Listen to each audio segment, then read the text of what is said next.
تو آدمی ہو گیا. جس طریقے سے بستی سے بستوی، خلیل آباد سے خلیل آبادی، بالکل اسی طریقے پر آدم سے آدمی. آدمی کا مطلب ہے حضور غوث اعظم کا ماننے والا. اشرفی کا مطلب ہے حضور مخدوم اشرف جہانگیر سمنانی سے تعلق رکھنے والا. ٹھیک اسی طرح آدمی کا مطلب ہے حضرت آدم والا. مرد ہو یا عورت، ہر انسان یہ حضرت آدم کی اولاد سے ہے. اللہ رب العزت نے حضرت آدم کو کس چیز سے پیدا کیا؟ مٹی سے. اللہ نے حضرت آدم کو مٹی سے پیدا کیا اور پیدا کرنے کے بعد کہاں رکھا؟ جنت میں رکھا. اللہ اکبر. جنت ایک ایسی جگہ ہے جہاں کسی چیز کی کمی نہیں ہے. قرآن پاک میں فرمایا گیا جنات تجری من تحتها الانہار، جنت جس کے نیچے نہریں جاری ہے. حدیث پاک میں فرمایا گیا کہ جنت ایسی ہے جہاں کی نعمتیں ایسی ہوں گی جس کے بارے میں نہ تو کسی کان نے سنا اور نہ کسی آنکھ نے دیکھا. حضرت آدم کو وہاں رکھا گیا، لیکن اتنی پرسنالٹیاں، اتنی سہولتیں ہونے کے باوجود حضرت آدم کا دل جنت میں نہیں لگ رہا ہے. حضرت آدم کا دل جنت میں نہیں لگ رہا ہے. انہیں تنہائی محسوس ہو رہی ہے، اداس والی فیلنگ آ رہی ہے. حضرت آدم کی اس کی اداسی کو دور کرنے کے لیے اللہ رب العزت نے اپنی حکمت کاملہ سے جنت میں حضرت آدم کی بائیں پسلی سے مائی حوا کو پیدا فرمایا. اللہ تبارک و تعالیٰ نے جب مائی حوا کو پیدا فرمایا تو حضرت آدم سو رہے تھے. نیند سے بیدار ہوئے، سامنے طے کرو حسن و جمال کھڑی ہے. حضرت آدم نے جب دیکھا تو ان کے قلب کو سکون آ گیا. اور سکون کیوں نہ ہو، قرآن مقدسہ میں پوری آیت موجود ہے کہ ہم نے جوڑے کیوں بنائے، لتسکنوا الیہا، تاکہ تم ان سے سکون حاصل کرو. جب حضرت آدم نے حوا کو دیکھا تو انہیں قلبی سکون میسر ہوئی. جب قلبی سکون میسر ہوئی تو حضرت حوا سے گفتگو کرنا چاہتے تھے، حضرت حوا کے قریب ہونا چاہتے تھے، لیکن نہیں، غیر سے آواز آئی آدم، ایسے نہیں. حضرت آدم نے کہا مولا کس طرح؟ حضرت آدم نے کہا مولا پھر کس طرح؟ رب قدیر نے فرمایا آدم ابھی نکاح ہوگا، ابھی نکاح ہوگا.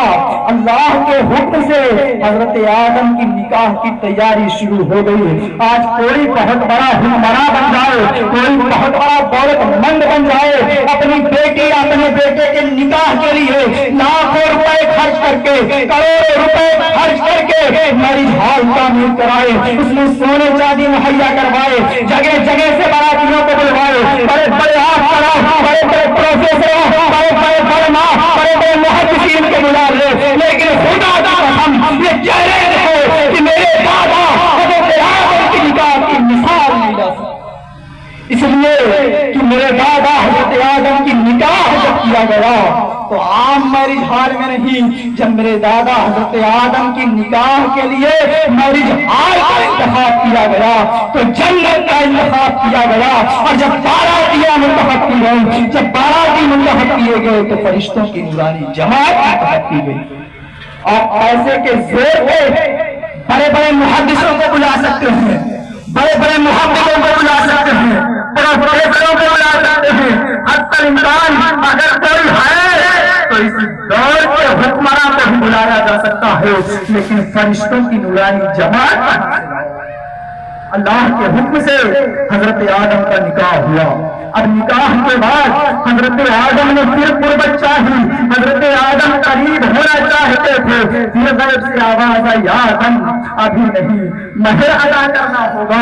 اب آدم کے پاس نہ تو مال ہے، نہ تو دولت ہے، نہ سونا ہے، نہ چاندی ہے. اس پہ آدم سوچنے لگے. رب قدیر نے خود ارشاد فرمایا آدم جب تمہیں پیدا کیا گیا تھا تو آدم پر اتحاد لکھا ہوا تھا، میں نے تمہیں بتایا تھا کہ میرا محبوب ہے اور آدم تم اس پر دیوت پہلے تمہارا مہر ادا ہو جائے. حضرت آدم نے نبی آخر الزمان پر درود پاک پڑھا، حضرت آدم کا مہر ادا ہو گیا، قربت کا موقع ملا. اگر ہم غور کرنا چاہیں تو اس سے ہمیں دو باتیں ملتی ہیں. ایک یہ نکاح کوئی دنیاوی منورنجن نہیں ہے بلکہ یہ جنتی عمل ہے. سب سے پہلے جنت میں وجود میں آیا. اور دوسری بات یہ کہ نکاح کے وقت اپنے نبی کا ذکر کرنا کوئی بدعت نہیں بلکہ حضرت آدم کی سنت.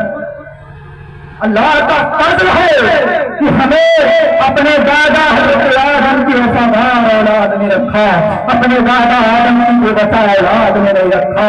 یہی وجہ ہے کہ حضرت آدم نے جنت میں نکاح کیا. آج ان کے ماننے والے دنیا میں نکاح کرتے ہیں. حضرت آدم نے نکاح کے وقت نبی اکرم کو درود بھیجا. آج ہم مسلمان رسول اللہ کی محفل قائم کرتے ہیں, رسول اللہ کی محفل کا انعقاد کرتے ہیں.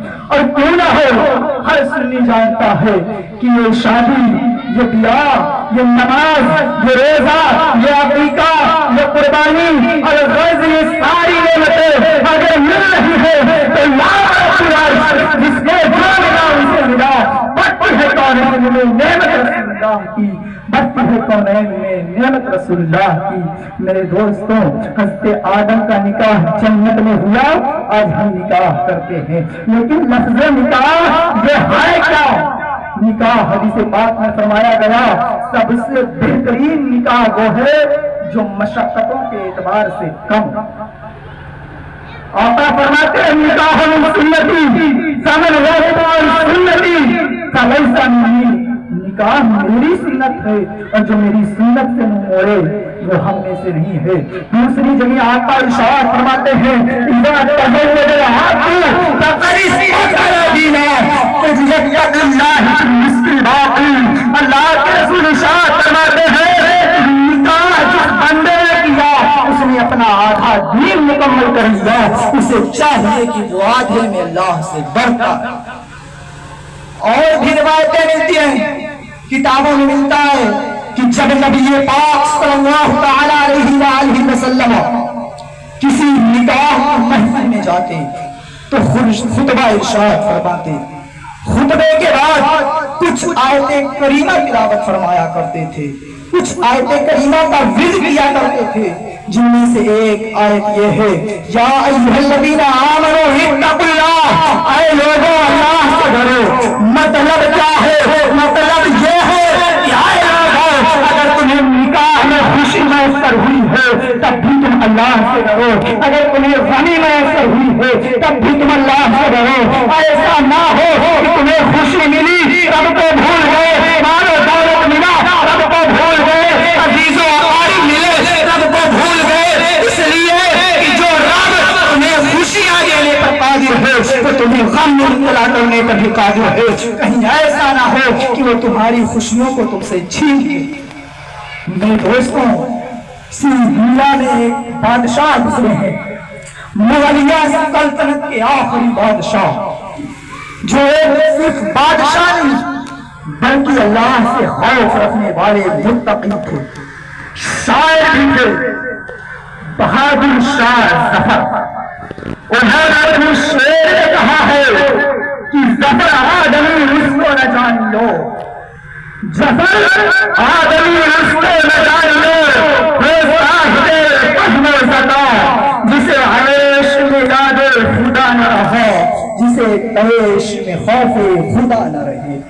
ایک بادشاہ اس کے باوجود اپنے قوم کو, اپنی بلکہ آنے والی تمام امت مسلمہ کو یہ پیغام دے رہے ہیں کہ تم چاہے جتنا علم حاصل کر لو, محقق بن جاؤ, مدبر بن جاؤ, ڈاکٹر بن جاؤ, پروفیسر بن جاؤ, اگر خوشی کے وقت تمہیں رب قدیر کی یاد نہیں آتی, اگر خوشی کے وقت تمہارے دل میں رب قدیر کا خوف نہیں ہے تو یقیناً تم کسی قابل نہیں ہو, تم جاہل ہو, تم کسی لائق کے نہیں ہو. اللہ رب العزت بارگاہ میں تمہاری کوئی حیثیت نہیں. اسے آپ سمجھیے کہ ابھی آپ کے پاس بہترین مٹھائی پیش کی جائے, مراد آبادی بریانی پکا کر کے آپ کے سامنے پیش کر دی جائے, لیکن جس تھالی میں بریانی رکھی گئی اسی میں نالے کا تھوڑا سا کیچڑ رکھ دیا جائے, تو آپ بتائیے کہ آپ اس سے خوش ہوں گے؟ کیا آپ کھانا پسند کریں گے؟ نہیں، ہرگز کھانا پسند نہیں کریں گے۔ کھانے تو دور کی بات، آپ کا غصہ اتنا زیادہ ہو جائے گا جسے کہا جاتا ہے کہ بریانی سے زیادہ دیگچی گرم ہو چکی۔ اللہ اکبر، ذرا سوچو یارو، اگر تمہارے سامنے بریانی میں تھوڑا سا نالے کا کیچڑ رکھ دیا جائے تو تمہیں برا لگتا ہے؟ تم کہتے ہو میرے عزت سے کھلواڑ کیا گیا ہے، میری عظمت سے کھلواڑ کیا گیا ہے۔ تو ذرا سوچو، جس چیز کو نبی آخر الزمانے اپنی سنت بتایا ہے، اگر اس میں ہم حرام کاریاں ملائیں تو کیا رسول اللہ اس سے خوش ہوں گے؟ کیا رسول اللہ اس سے راضی ہوں گے؟ نہیں۔ اگر اس نکاح میں، یہ سنت کے نکاح میں ہم حرام کاموں کو ملائیں، ڈی جے، باجے، تاشے، ان ساری چیزوں کو اس میں حلاوت کے ساتھ رکھ دیں تو یقیناً رسول اللہ اس سے خوش نہیں ہوں گے بلکہ ناراض ہوتے ہوئے نظر آئیں۔ آج ہم بڑے زور و شور سے کہتے ہیں نکاح کرنا سنت ہے، نکاح کرنا سنت ہے، یقیناً سنت ہے، ہمیں اس بات کا اعتراض نہیں ہے، نکاح سنت ہے، لیکن اس طرح سے نکاح سنت ہے، جس طرح سے نکاح سنت ہے اسی طریقے سے نکاح کیا جائے۔ آج نکاح میں بے شمار خرافاتیں نظر آتی ہیں، ہلدی کی رسم ہے، تمام چیزیں، مہندی کی رسم ہے، دیگر رسومات ہیں۔ حدیث پاک میں حضرت عائشہ صدیقہ سے مروی ہے، وہ فرماتی ہے کہ رسول اللہ نے فرمایا کہ سب سے بہتر نکاح وہ ہے جس میں مشقتیں کم۔ یہاں مشقتوں سے مراد کیا ہے؟ کوئی وزنی چیز نہیں اٹھانا ہے، یہاں مال و دولت کی کمی ہے، جس میں مشقتیں کم ہوں وہی نکاح سب سے بہتر ہے۔ آپ اسلاف کرام کو دیکھیں، بزرگان دین کو دیکھیں، صحابہ کرام کو دیکھیں تو پتہ چلے گا کہ یہ حضرات نکاح کس طرح سے کرتے تھے، کیا دیکھ کر کے کیا کرتے تھے۔ نکاح میں خرافات نہیں ہوتے تھے۔ حدیث پاک میں فرمایا گیا، رسول اللہ صلی اللہ علیہ وسلم فرماتے ہیں کہ آنے والے وقت میں ضرور میری امت میں ایسے لوگ ہوں گے جو حلال ٹھہرائیں گے زناکاری، گاجا، باجا، تاشا، ان تمام چیزوں کو۔ اور آج وہ دور ہمارے سامنے ہے، شادی کے موقع پہ خوشی کا موقع ہے، رب کو راضی کرنے کا موقع ہے، رسول اللہ کو راضی کرنے کا موقع ہے، رسول اللہ کو کس طرح سے راضی کرنے کا موقع ہے۔ حدیث پاک میں فرمایا گیا، تزوج الودود الولود، نکاح کرو اس گھر میں جس میں محبت زیادہ ملے اور بچے زیادہ ہوں، اس لیے کہ میں قیامت میں تمہاری امت پر فخر کروں گا، اپنی اس امت کی زیادتی پر فخر کروں گا۔ ذرا غور کرو، اگر ہم زیادہ ہوں گے، ہماری کثرت ہے تو رسول اللہ اس پر فخر کریں گے، یہ رسول اللہ کی رضا کا ذریعہ ہے، یہ رسول اللہ کی رضا کا باعث ہے۔ لیکن کب؟ جب ہم اس طریقے پہ نکاح کریں گے تب، ورنہ یہ غضب الہی کا ذریعہ بنے گا، یہ غضب الہی کا ذریعہ ہے۔ مشکات شریف کی حدیث ہے، حدیث پاک میں فرمایا گیا، تزوج المرأة لأربعین، لمالها ولحسبها ولجمالها ولدینها فاظفر بذات الدین تربت یداک۔ کہ نکاح کس طرح کی عورت سے، نکاح کے لیے کون سی لڑکی کا انتخاب کیا جائے؟ نبی پاک فرماتے ہیں کہ نکاح 4 چیزوں کی وجہ سے کیا جاتا ہے۔ عام طور سے لوگ نکاح 4 چیزوں سے کرتے ہیں، مال و دولت دیکھ کر کے، حسب و نسب خاندان دیکھ کر کے، حسن و جمال دیکھ کر کے، اور اس کی دینداری دیکھ کر کے۔ حدیث پاک میں فرمایا گیا ہے کہ تم دین والی کو اختیار کرو ورنہ اپنے ہاتھوں کو خاک آلود کر لو، اپنے ہاتھوں کو خاک آلود کر لو۔ پتہ یہ چلا کہ اگر ہمیں اپنے ہاتھوں کو خاک آلود ہونے سے بچانا ہو تو دین والی کو اختیار کرنا ہوگا، مگر آج جب ہم اپنے معاشرے پہ نظر کرتے ہیں تو معاملہ اس کے برعکس نظر آتا ہے۔ آج ہم چاہتے ہیں تو سب سے پہلے دینداری نہیں دیکھتے، سب سے پہلے حسب و نسب خاندان نہیں دیکھتے، سب سے پہلے حسن و جمال نہیں دیکھتے، بلکہ سب سے پہلے جو مدعا سامنے آتا ہے وہ ہے مالداری۔ سب سے پہلا جملہ مالداری۔ حدیث پاک میں اس سے ممانعت فرمائی گئی۔ ایک حدیث پاک میں فرمایا گیا کہ میری امت کو ڈبانے والی اگر کوئی چیز ہے تو وہ ہے مال، وہ ہے دولت۔ اس کے باوجود ہم مال کی لالچ میں لگے۔ میرے دوستوں، اگر نکاح تلاش ہو تو سب سے پہلے دینداری دیکھو۔ اب دینداری کے ساتھ ساتھ اگر حسب و نسب اچھے مل جائیں تو اور اچھی، حسب و نسب کے ساتھ ساتھ خوبصورتی اچھی مل جائے اور اچھی بات. اب اسی کے ساتھ ساتھ اگر مالدار بھی ہو تو کوئی حرج نہیں. لیکن اگر ہم اپنے آپ کو عاشق مصطفیٰ بتاتے ہیں، اگر ہم اپنے آپ کو مصطفیٰ کا لور بتاتے ہیں، تو ہمیں ضروری ہے کہ رسول اللہ کی ایک ایک سنت پہ عمل کریں، رسول اللہ کے بتائے ہوئے اقوال و افعال پر عمل کریں. اس لیے کہ جب ہم رسول اللہ کے بتائے ہوئے اقوال و افعال پر عمل کریں